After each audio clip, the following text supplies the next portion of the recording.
Hi friends, শেয়ারবাজার রহস্য চ্যানেলে আপনাদের স্বাগত। আশা করি আপনারা ভালো আছেন এবং সুস্থ আছেন।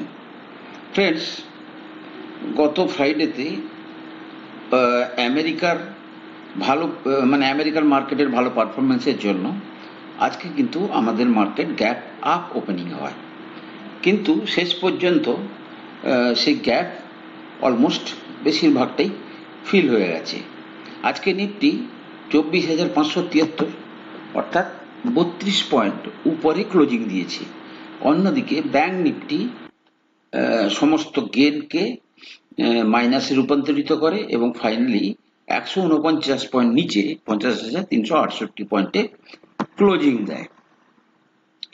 ডোমেস্টিক ইনস্টিটিউশন আজকেও বাইং করেছে, তারা প্রায় 1803 কোটি টাকার মতো শেয়ার কিনেছে। অন্যদিকে এফআইআই আজকে প্রায় 2,667 কোটি টাকার মাল বিক্রি করেছে। ফ্রেন্ডস, মার্কেট কিন্তু এক ইন্টারেস্টিং মোড়ে এসে দাঁড়িয়ে গেছে। এখান থেকে আগামী কয়েক মাসের মার্কেট মুভমেন্ট অত্যন্ত ইন্টারেস্টিং হবে। তার কারণ হচ্ছে মার্কেট ধরুন আজকে আবার একটা পজিটিভ সেন্টিমেন্টে দেখাচ্ছে। অন্যদিকে ডলার ইন্ডেক্স কিন্তু ভীষণভাবে নিচে চলে এসছে। ডলার ইন্ডেক্স প্রায় 101.8 কাছাকাছি, 101.6। আমরা এর আগে যখন চর্চা করেছিলাম তখন ছিল 105-এর কাছাকাছি, 104.8। আর আমি আর একটা জিনিস কি বলেছিলাম, যে ডলার ইন্ডেক্স যত নিচে আসবে তত ভাবতে হবে মার্কেট স্টেবল হবে। মার্কেটের জন্য, আমাদের মার্কেটের জন্য এটা কিন্তু অত্যন্ত ভালো খবর।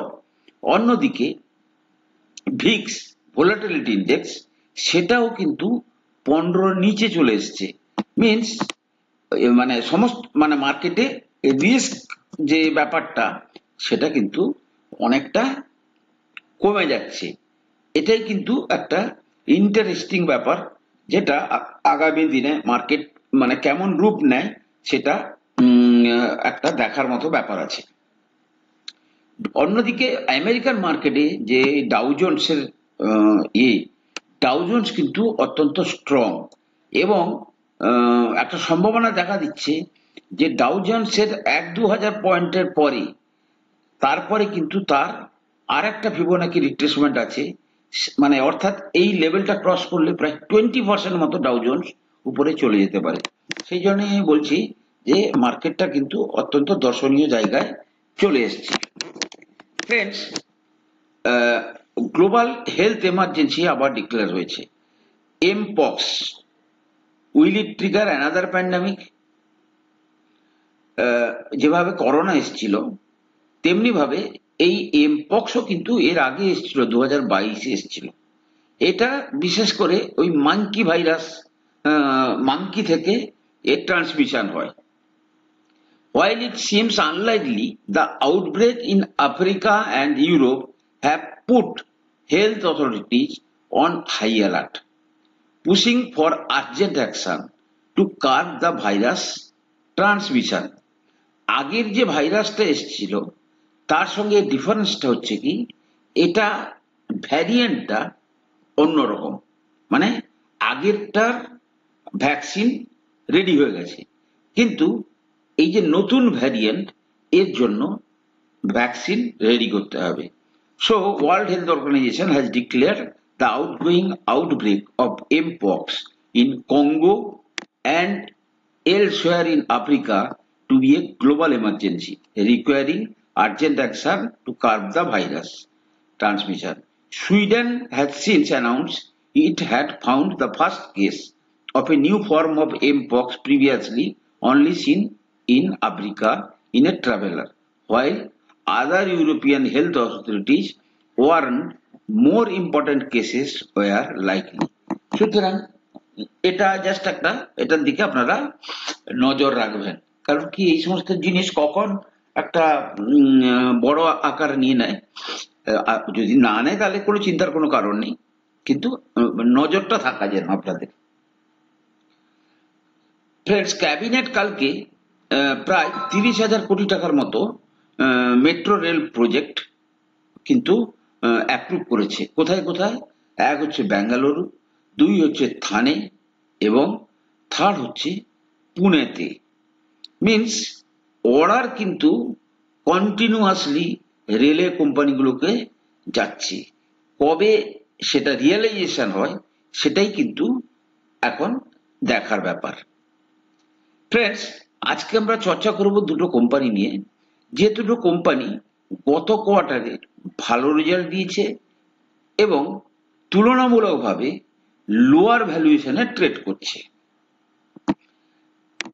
যে সমস্ত শেয়ার মোটামুটি মানে ভালো রেজাল্ট দিচ্ছে, আপনি ইন জেনারেলি সেই সমস্ত শেয়ারকে বর্তমান মার্কেট কন্ডিশনে লোয়ার ভ্যালুয়েশনে পাবেন না, অর্থাৎ তারা অত্যন্ত হাই ভ্যালুয়েশনে ট্রেড করছে। কে কখন ভ্যালুয়েশন কম করবে, মানে এটা কিন্তু মিলিয়ন ডলার কোশ্চেন। তার মধ্যেও দুটো শেয়ার, প্রথম হচ্ছে আরবিএল ব্যাংক। ফ্রেন্ডস দেখুন, এই ব্যাংকের আমি যদি প্রথমে রেজাল্টটা দেখি,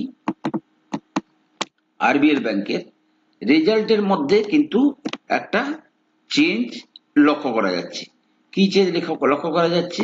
আপনি যদি কোয়ার্টার অন কোয়ার্টার দেখেন, যদি জুন কোয়ার্টার মানে 2023-এর যে জুন কোয়ার্টার এবং 2024-এর জুন কোয়ার্টারের মধ্যে একটা বড় পরিবর্তন দেখা যাচ্ছে। জুনে ছিল কত? 2856, এবার এসছে 3496। ওকে, এবং বর্তমানে শেয়ারটা একটা তার লাইফ টাইম রেকর্ড সেলস বা রেভিনিউ দেখিয়েছে।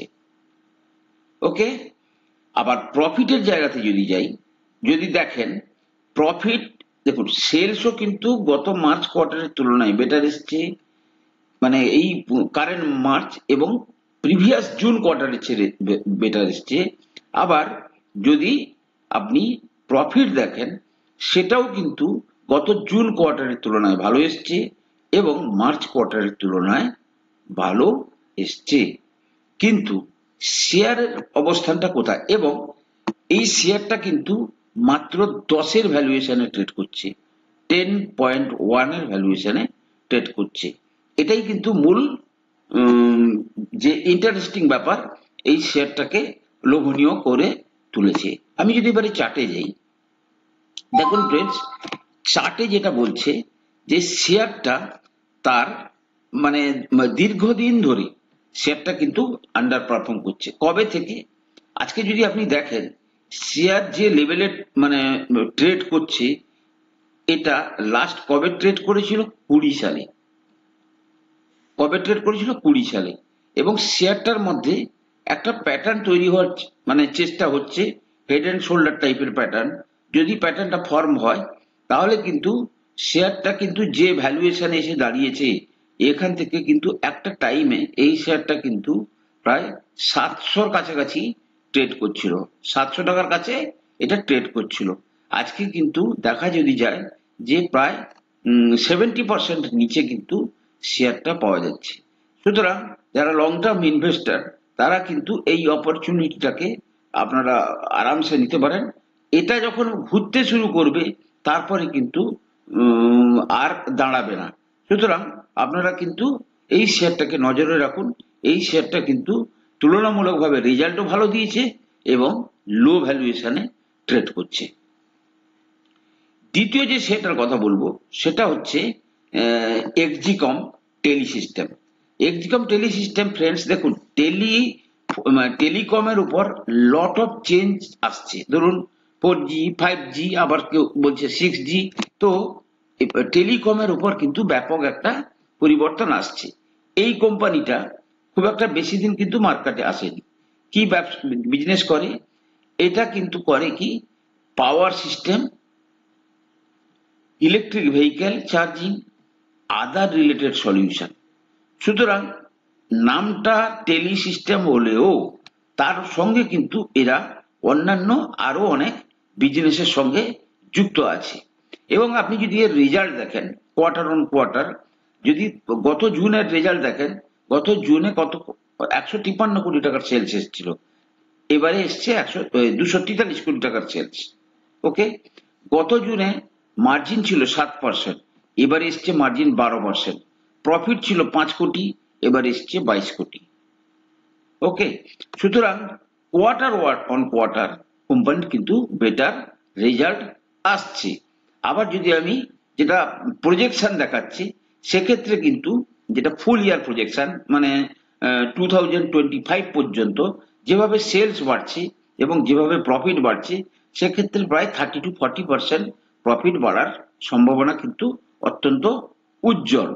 এবং যদি আমি ইনভেস্টার দেখি, এখানে কিন্তু প্রমোটার 69.57% মাল ধরে রেখেছে, এফআইআই এর কাছেও 1% আছে, ডিএ এর কাছে 8% আছে, বাকিটা আছে পাবলিকের কাছে। এবং ব্যালেন্স শিটে যদি দেখি 512 কোটি টাকার কি আছে, রিজার্ভ আছে। বরোইং সে জায়গায় মাত্র 46 কোটি টাকা, কিন্তু শেয়ারটা 58.6 এর পিইতে ট্রেড করছে। এবারে আমরা যদি চার্টে যাই, চার্টে আমরা কি দেখতে পাচ্ছি, শেয়ারটা কিন্তু খুব বেশি দিন কিন্তু এতে আসেনি, কি বলে, মার্কেটে কিন্তু খুব কম দিন এসছে এক্সিকম টেলিসিস্টেম। ওকে, মার্কেটে আসার পরে এ কিন্তু, যদি আপনি এটা যেহেতু ছোট, অনেক কম দিন মার্কেটে এসছে, আমি তাই এর উইকলি ক্যান্ডেলটা দেখব। উইকলি ক্যান্ডেলে যদি দেখা যায়, শেয়ারটা কিন্তু তার হাই থেকে প্রায় 20% কিন্তু নিচে পাওয়া যাচ্ছে। অর্থাৎ প্রায় 526-এর হাই করার পরে বর্তমানে কিন্তু 402-এর কাছাকাছি কিন্তু শেয়ারটা ট্রেড করছে। ক্লিয়ার? এবং যদি এই জায়গায় কনসলিডেটেড হওয়ার পরে শেয়ারটা কিন্তু একটা ভালো মুভমেন্ট দিতে পারে। তুলনামূলকভাবে রেজাল্টও ভালো এসছে এবং শেয়ারটা কারেকশনে পাওয়া যাচ্ছে। তো ফ্রেন্ডস, এই দুটো শেয়ারের দিকে আপনারা নজর রাখুন, হতে পারে আপনাদেরকে অনেক বেটার রিটার্ন দিতে পারে। ফ্রেন্ডস, আমি কোনো সেবি রেজিস্টার্ড অ্যানালিস্ট নই। কোনো শেয়ারে কেনা বা বিক্রির আগে আপনারা কিন্তু আপনাদের ফাইন্যান্সিয়াল অ্যাডভাইজারের পরামর্শ নিয়ে কিন্তু শেয়ারে কেনা বা বিক্রির সিদ্ধান্ত নেবেন। ভালো থাকুন, সুস্থ থাকুন, কথা হবে পরের এপিসোডে।